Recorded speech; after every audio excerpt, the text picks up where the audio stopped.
All right. So what do you feel like went well in your lesson? I think that the kids in general were pretty engaged, and that I used like a lot of images on the board and like drawing things out to try to really get them to understand the connection between the state and federal government, but also the differences. There wasn't any major behavioral issues, and I think, at least I hope, because we went over it a bunch of times, especially since after, is that they understand the difference between state and federal governments, because it's not an easy topic to understand. I would say that I think the kids were super engaged, and you could tell that they were following along, which I think was really positive. And all your checks for understanding came back very positively. Like the kids really seemed to be grasping the material. What do you feel like could have gone better?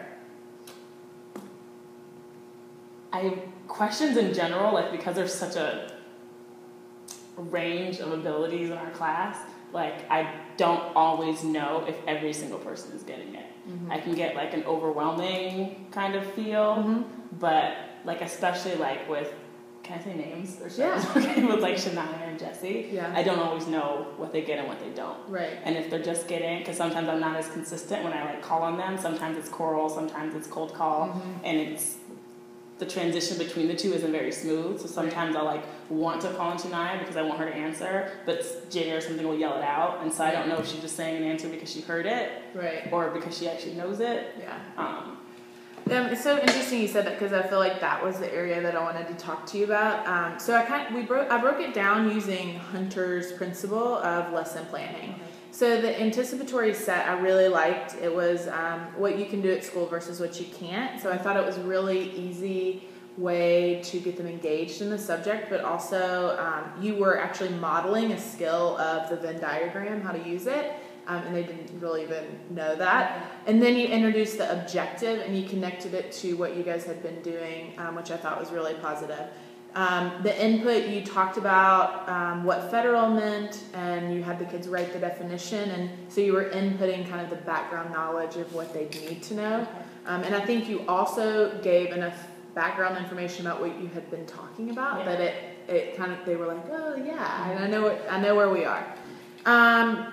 So the modeling part, you did use model the skill of the Venn diagram, and you did a lot of thinking aloud and kind of reading skills within the passage that you're like, oh, what does this make you think of? Or this makes me think of this, which is modeling how to be an active reader, which I thought was really great. And I was wondering if, I saw the piece on the national government. I didn't know if they have read much about the state level. No. Yeah. And that was like one of my difficulties with this whole unit, was like what to focus on and what not to, because like in the ICT class, like we went through in detail like a bunch of different examples, and I didn't get into state level as much as like the other class did. So I think that actually almost goes back into input, because it really I think that would have been some valuable information for them to hear a little bit more about what the state government does. I thought the checks for understanding, a lot of them, I think, kind of referencing what you said could have gone better. Like Jada answered a lot, Garen answered a lot. I noticed you did like call out Roberto a few times, or the other kids a few times, but I did notice that Jesse, Shania were not being reached as much. So I know I've seen you use the whiteboards. That might be a good way to check for understanding. It worked really well when I did, so I think you're definitely right on that. And then also just like the questioning levels, which you were mentioning earlier, it might be good to work up to those higher level questions. There were some kind of opinion questions and some where they were a little bit higher level. So to think about how you could scaffold those so the questioning got progressively harder. And then early you'd be able to hit some questions for like Shania and Jesse, especially some like retell questions in the reading too. Because a lot of the things that you guys worked on in the reading ended up kind of being a, higher level things, but maybe some straight kind of recall from the text would be helpful too for those two.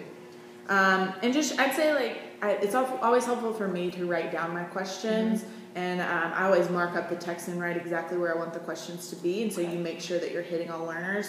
And I try to keep a list of the kids and be like, okay, I hit a question I know Jesse can answer, and things like that. The guided practice, when you restated and answered a question together, I thought that was really positive for them to kind of see how you do that. And then they finished the question independently, which I think was helpful. And then the closure of the lesson, it was really clear that the kids understood where the lesson was going. But because you ended with a different article than in the beginning, I do think it would have been helpful to have some sort of summary, just to like summarize, because they had learned so much in the period, which I think is so positive. But just because it was so much, it might be helpful, especially for those kind of struggling learners. I could have did that the next day. Yeah. And that could even start as the beginning of the next lesson to summarize, but they'd already have that summary done. Yes.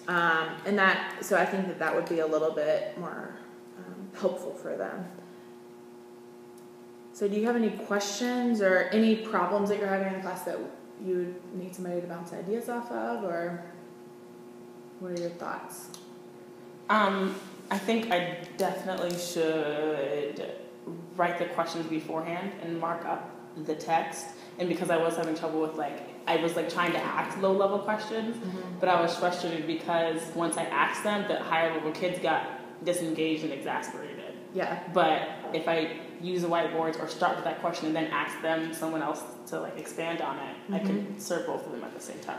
Good. So I think actually that could be a goal for the next lesson, is to write your questions out. And actually, if you wanted to, you could preview those questions with Jesse and Shania. I'm going to ask these two questions as we're talking about it, and be thinking about it. So you've built in some wait time for those kids. Because Jesse's getting a little antsy. Yeah. So maybe have those kids preview the question.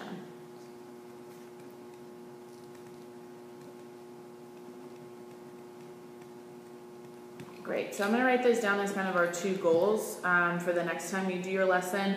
But I will say there's just so many positives in your lesson, and the way that the kids respond to you and the rapport that you guys have in class. I thought it was really effective, and the kids are really interested in what you're learning. So I had a good coach. I'll cut that out.